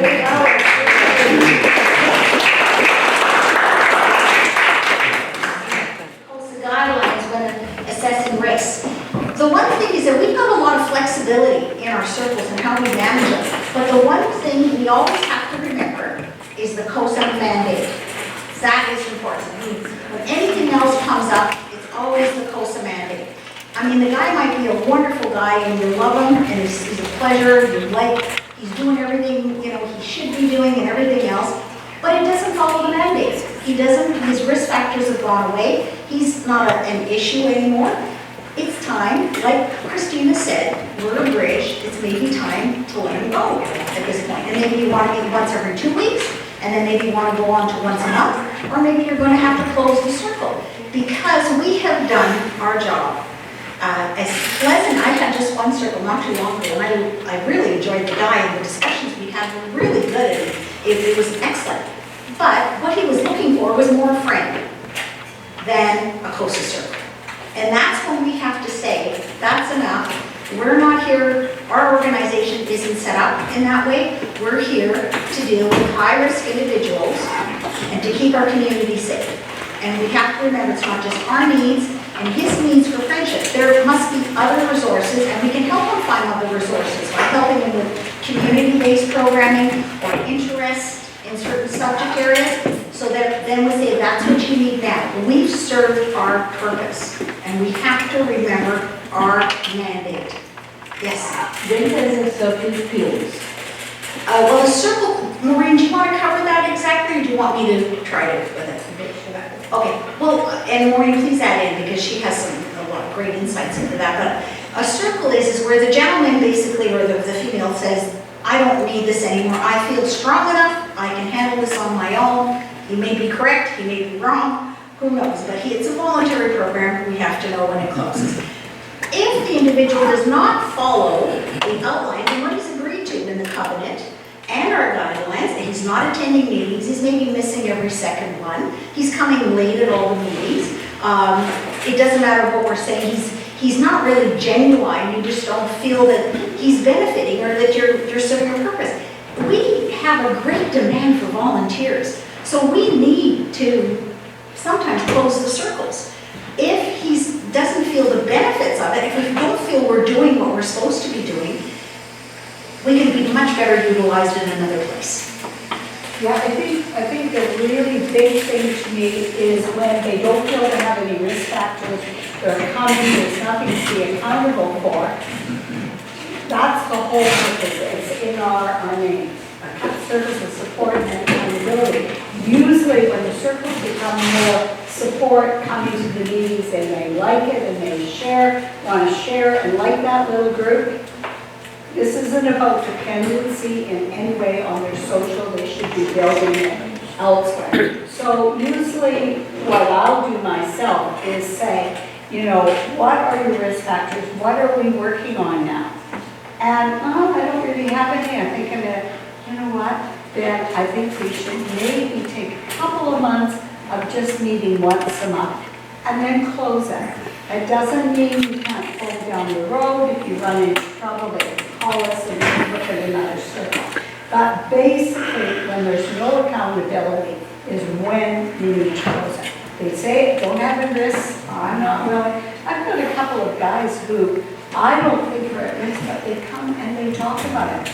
One of them, who I was just thinking about closing, he came the other day and he said, you know, it was really hard in the summer with the little girls with shorts on. He needs a circle. He's still struggling with this attraction as well as he's done. But if there isn't any of that, it's all about the job and, you know, everything else. It doesn't matter how low functioning he is. If he doesn't feel he has risk and not willing to have the circle support him in his risks and help him, it's time to close it. As Anita said, we need volunteers. Some of you are sitting on more than one circle. It's just not right. We need to be taking control to what we need. Okay. So if you're ever wondering, should we keep it going, should we not, request on your map sheets, I'd like to have a visit by the supervisor, and then you're going to discuss that with the coordinator. Or then you phone up Maureen or you phone Tina, depending on where you live, and you say, I'm questioning this. Can you come in and help us decide? Should we close this or do we go on or whatever else? Okay, any other questions?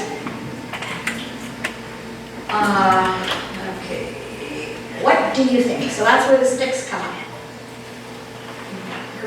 problem, yellow for caution, red for no way. I just have one more question. Yes. Is it possible to send the guidelines again by email, you know, to Guidelines, you mean for the CM or for both the CM and for the? us and for the, Okay, Maureen, did you hear that? Sorry, I'm sorry. She'd like to see the guidelines, have that sent to her. Again, the guidelines for the circle, for the CM and the volunteer. Okay. Okay, red stop, we know that. Okay. George does not have access to the internet. He needs to buy a training manual that's only available if you purchased online. Leslie, the volunteer, agrees to purchase it for him. What color stick is everybody gonna put up?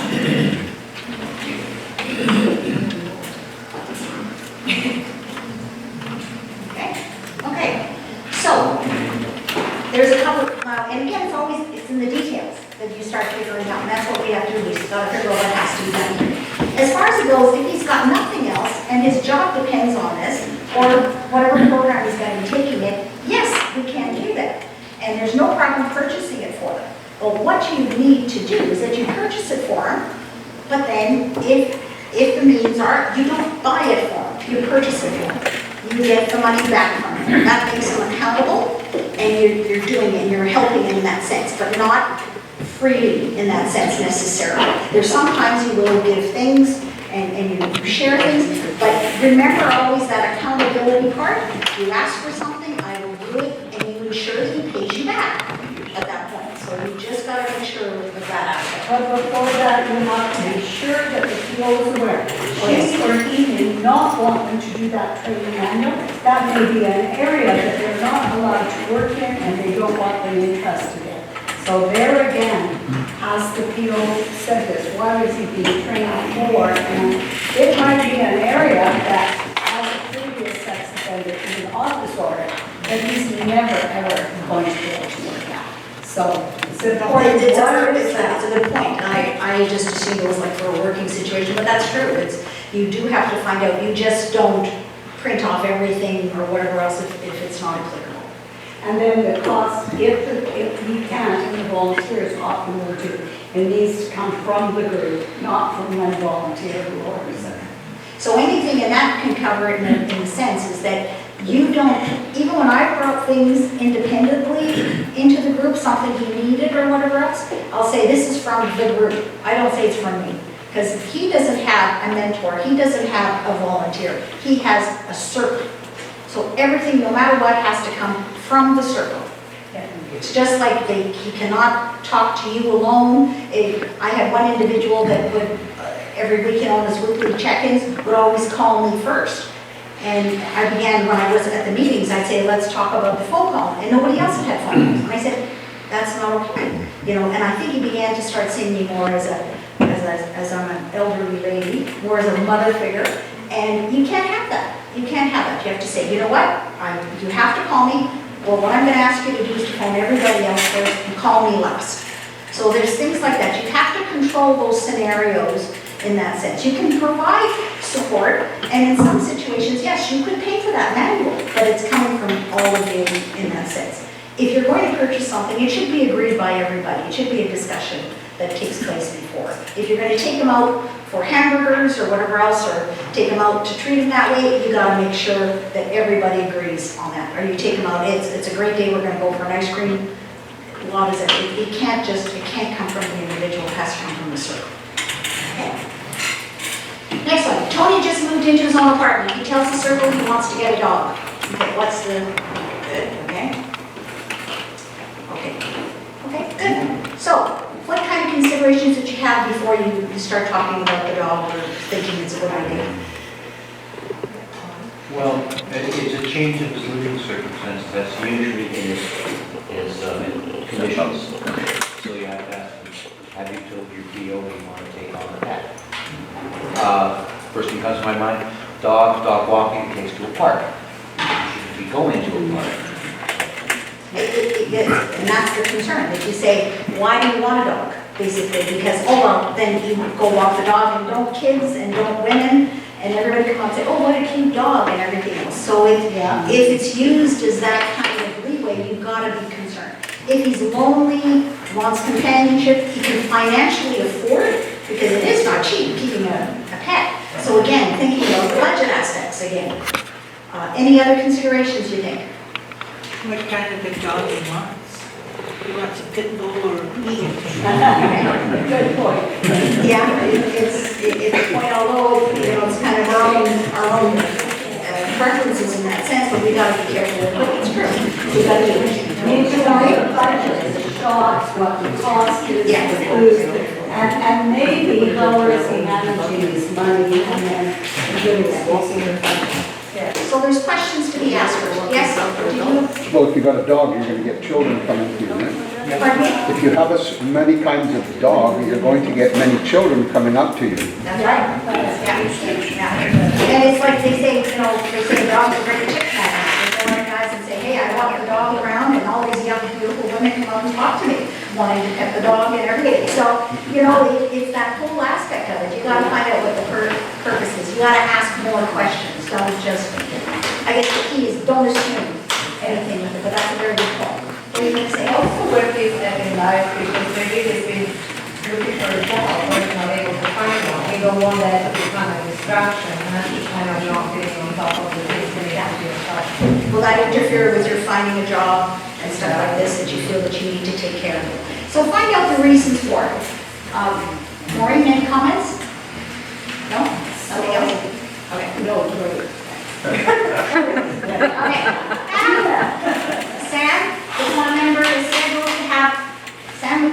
scheduled to have, a medical appointment where he needs someone to take him home. Mike, one of his volunteers, offers to pick him up at the hospital after his procedure.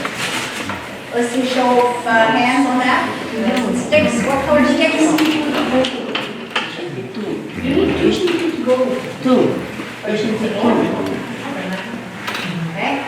Okay. Also, What are the considerations? he'll give them permission to go with the volunteer. Yes, that's a good point. Did the PO, is it a medically, if it's been set up, what else is there? What? Do you always need to be able, Well, they usually, they know about it. If you're going to go with somebody, I guess, it depends on how strict where they are in their divisions. It just depends, it's a consideration. But Mary, you brought up a very good point. The new policy is that you need 2 volunteers. but even if it's male, Even if it's male and male, that criteria has been updated. Now, I guess, could we phone Maureen and ask her if there's an exception done to it? That's it, but we would need to kind of have that criteria. But always keep in mind, whether it used to be just 1 male could be with 1 male, 1 male could be with 2 females. Now it's 1 CN to 2 volunteers all the time. Okay, yes? What would happen if you use Uber? If you use Uber, You got a driver and a... the taxi service, yeah. Taxi. Oh, that's perfect, just like if you have our cases where couples, where a core member knows both, one may only be a volunteer. It's the idea of not one-on-one. And I actually thought that was on board, and I'm still not big on that. But part of it came about, many of our core, like we have men with men and women with women, but many of our core members are gay, and if there's a risk, it could be as big a risk, male with male, so they decided it would be 2. I asked if I could make exceptions, and they said, yes, he didn't feel so. I'd probably make a few too many exceptions to look down my board. Because if you look at the core member and you look at the relationship, you look at the number of years the volunteers have volunteered, and know what they're doing, I think it's a case where you need that exception. Okay, yes, sorry? They could attack you or something, if you're alone with them. There could be something that comes up that aggravates them and they attack you. So that's just for your own safety too.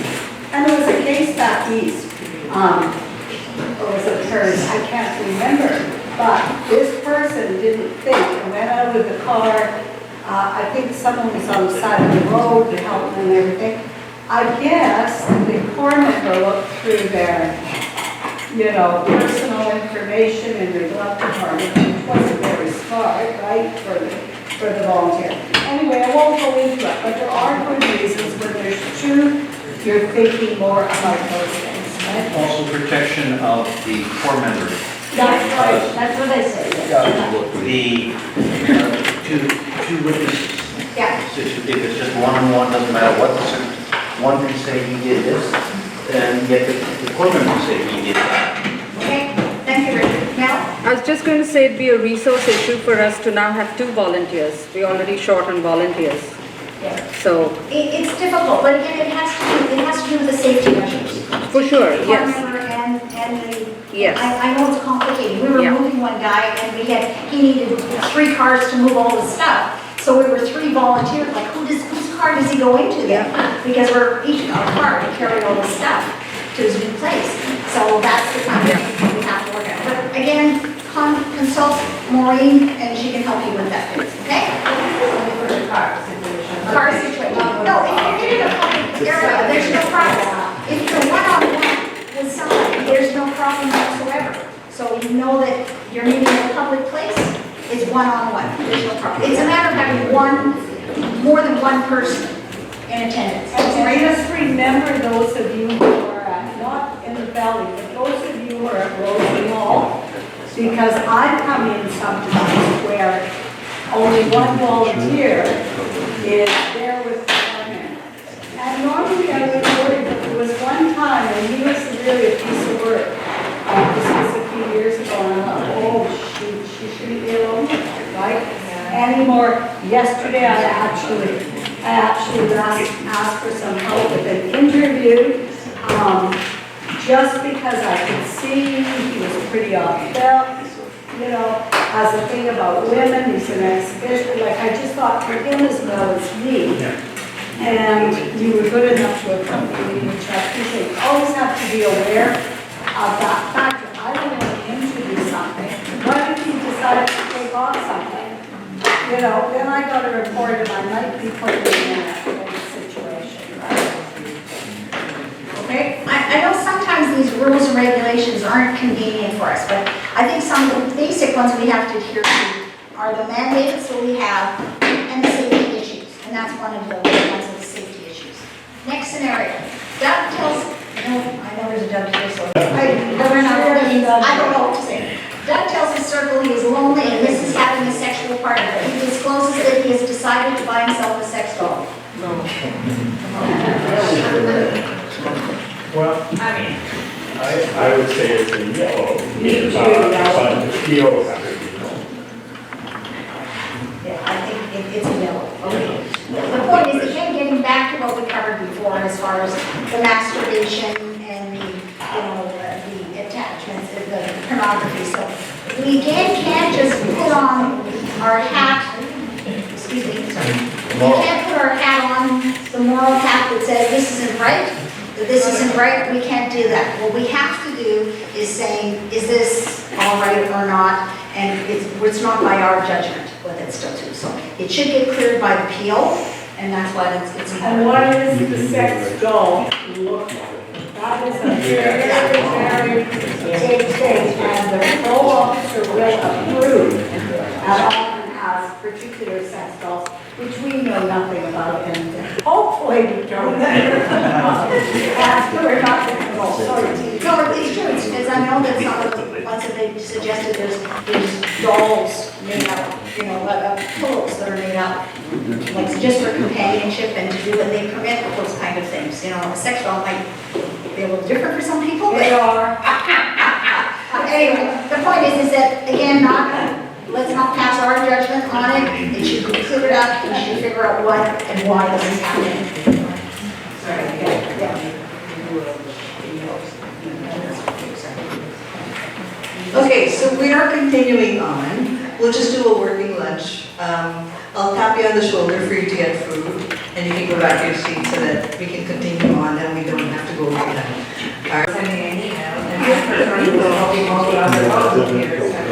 Copy furnish your other co-volunteers. So when you set it up,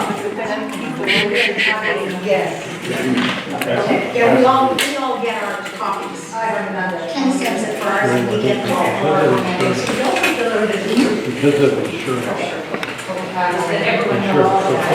Yeah, and it was interesting because yesterday, somebody said to me, the core members asked me if they were coming again, they'd like to see you. But I said, oh, no problem, so you're not. I mean, I do like to see them, if the core members, I will see these things, I don't like to see them. So that's kind of a nice relief, so if they want to see me, please let me know, I'll be there.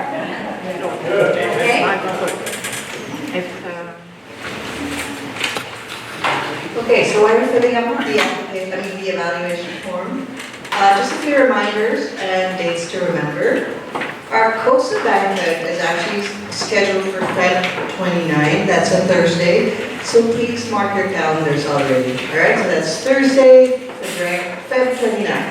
What time? And the time is same time, 6 o'clock to about 9 o'clock, 6 to 9 o'clock. Venue. Still the same venue, Westfield, right? We've been to Westfield, right? So still the same venue, same time, just a different day. Feb 29, Thursday.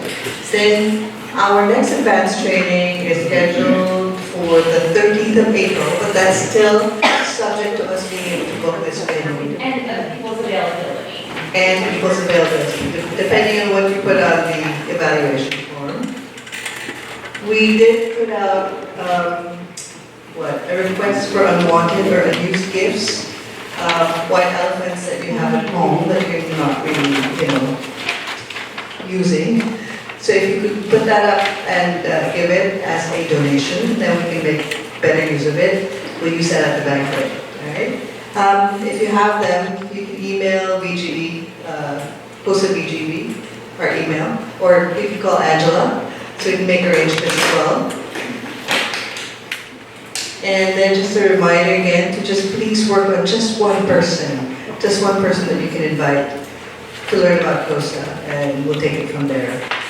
And then for the maps, as mentioned earlier, if you could please complete it as well, because it helps us sort of understand what's going on in the circle. And if you need to give your co-volunteers a copy of it, just CC. Whenever you email it, you'll get one back if you click.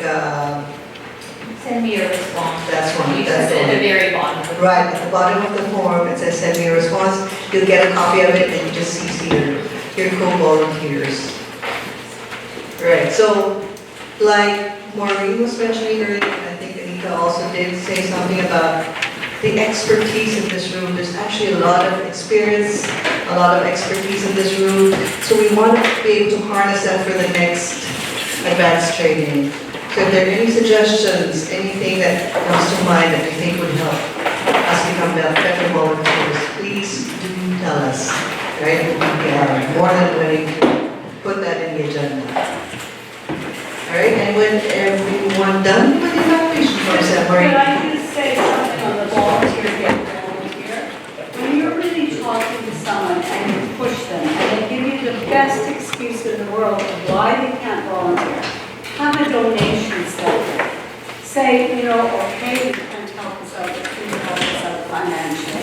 Because remember, you're only being funded fortunately, we got a civil forfeiture grant, which really helped this year. But other than that, what CSC is giving us is we're already through it, it's given us the every year's support. It's up to 10 core members a month, and we have 43. And 5 donations are down, so we're going to try to work a little harder at it, but I think a few years ago, we sent out a big plea, and we got one in Macklin, we sent it to all the prison volunteers, but our donations are down, and hopefully we'll get provincial funding, but you know what? Also, time is, you're giving money and you're giving time, and you give gap. Let's say to them, if you can't do that, please give us a donation. We are not being funded, and I know from my accounting background, we need a minimum as a nonprofit of 5 years to be comfortable at all, to know that we can continue. And we're doing better than we used to, and we probably have a year and a half right now if we don't get any more. But that's just not enough to run something like this. So, and CSC is an annual contract. So We never know, and, you know, I take them out for lunch, I do everything I can, and they've been really good, but anyway, just push. If you don't get a volunteer, make sure you get a donation, big or small, right? It gets them involved too in the program. All right, so with that, thank you very much, everyone, for being here. Can you have a round of applause for everyone who's here and for the training? I was just mentioning how November 25th, we'll also have the gathering of all the prison and CoSA volunteers here in Surrey. So if you're able to join us, it's a wonderful day, great lunch, and we have a number of speakers coming. The theme this year is on trauma-informed care. So I think it'll be helpful for